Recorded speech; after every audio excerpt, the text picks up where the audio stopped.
जय श्री कृष्ण। इस संसार में शायद ही कोई व्यक्ति हो जो ये चाहता हो कि मुझे जीवन में दुख मिले।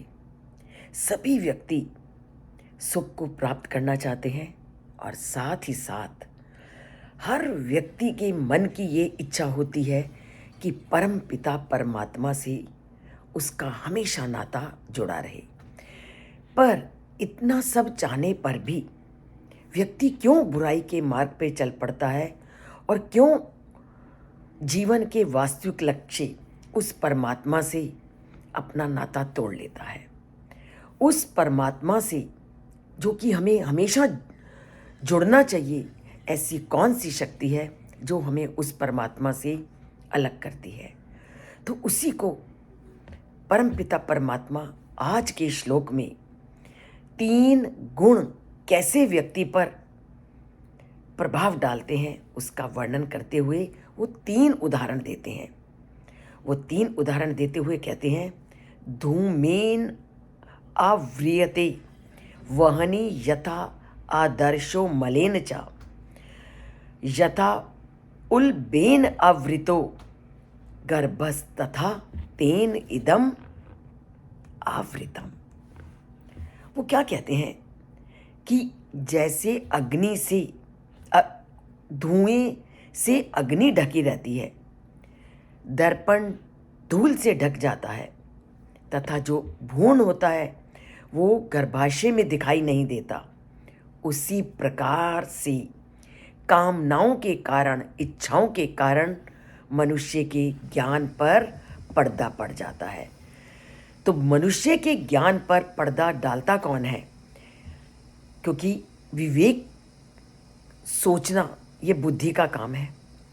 उचित और अनुचित के ज्ञान को विवेक कहा जाता है और विवेक मनुष्य की बुद्धि में होता है।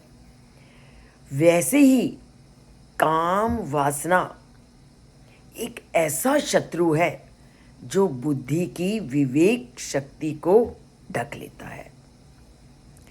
तो परमपिता परमात्मा ने इस सिद्धांत पर प्रकाश डालते हुए 3 उदाहरण दिए हैं। उन्होंने कहा कि अग्नि जो प्रकाश का स्रोत है वह धुएं से ढकी रहती है, पर जो ये धुएं से अग्नि ढकी रहती है ये आंशिक अंधकार है।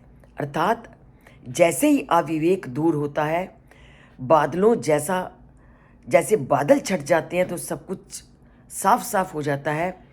तो ये जो धुआं अग्नि को ढके रहता है ये थोड़ा सा अविवेक है, और वो थोड़ा सा अविवेक जैसे ही दूर होता है तो हमारे अंदर सात्विक इच्छाएं उत्पन्न हो जाती हैं। पर दर्पण जो धूल से ढका होता है और वह बुद्धि पर हमारी जितनी भी राजसिक इच्छाएं होती हैं जो हमें संसारिकता में बांधती हैं वो पूरी तरह से प्रभाव डालती हैं। और भ्रूण जो गर्भाशय में दिखाई नहीं देता वो हमारी तामसिक इच्छाओं का प्रतीक है।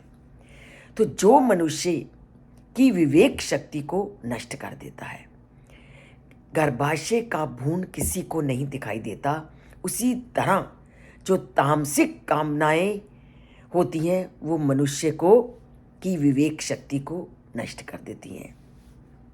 तो उसी प्रकार हमारी कामनाओं के कारण हमारे द्वारा सुना पढ़ा गया जो आध्यात्मिक ज्ञान है वो पूरी तरह से ढक जाता है, जैसे गर्भाशय के अंदर भ्रूण। तो इसको हम एक कहानी के माध्यम से स्पष्ट करते हैं, और कहानी को ज़रूर सुनिए, क्योंकि ये जो 3 गुण हैं ये व्यक्ति की विवेक शक्ति को नष्ट करते हैं। और हमने विवेक शक्ति को नष्ट नहीं होने देना, तो हमने अपनी विवेक शक्ति के ऊपर पहले उदाहरण को लेना है।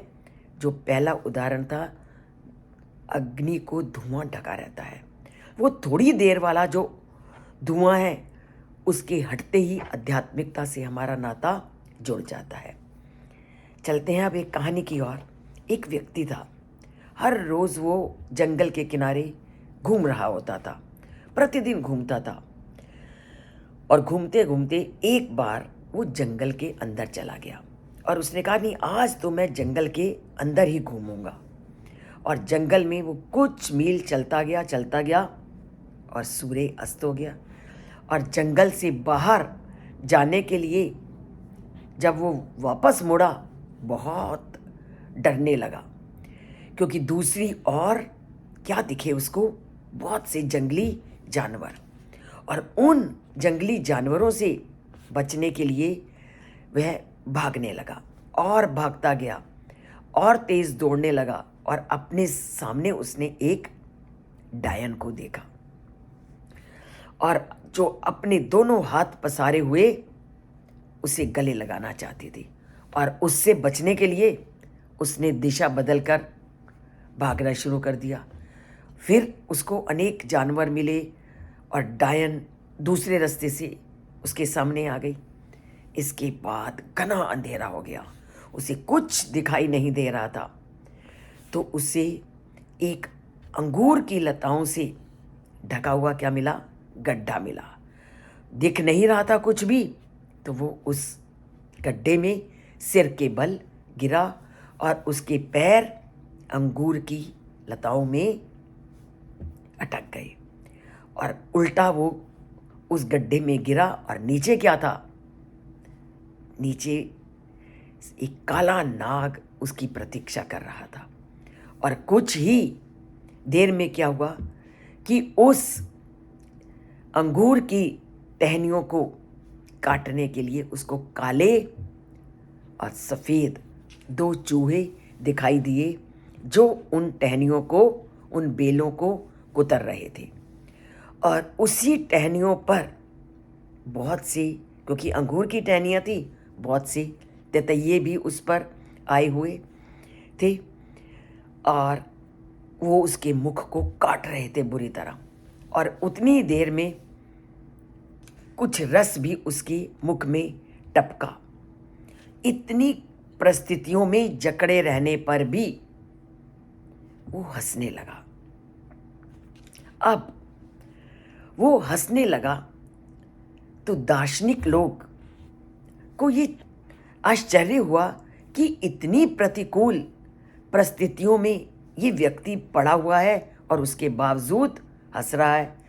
तो उन्होंने ऊपर की ओर मधुमक्खियों के छत्ते को देखा, जिसमें से जो मधु की बूंद टपक रही थी वो उसकी जीभ पर गिर रही थी। तो वह मधु को चाटते हुए सोच रहा था कि ये कितना विलक्षण सुख है। तो उस समय वो जंगल के जानवरों को, डायन को, सांप को और ततैयों को पूरी तरह से भूल गया था।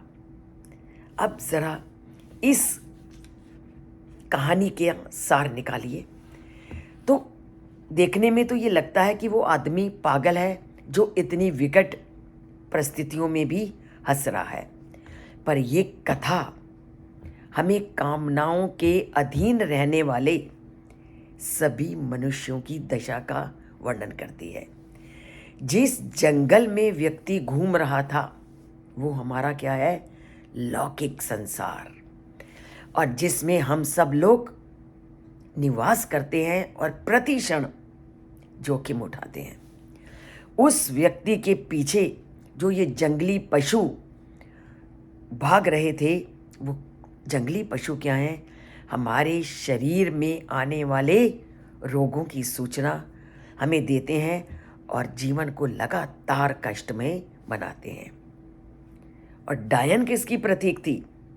डायन प्रतीक है जो हम समय बिताते रहते हैं, हमारी वृद्ध अवस्था का प्रतीक है, जो पता नहीं कब समय बीत जाता है और हमारा अपने आलिंगन में ले लेती है।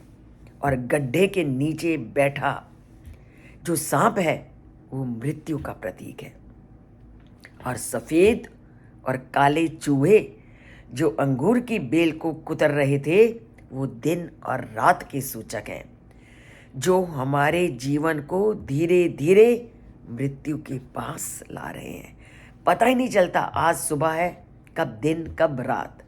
दिन बीतता जाता है, जिंदगी खत्म हो जाती है और हम झमेलों में उस परमात्मा को भूल जाते हैं।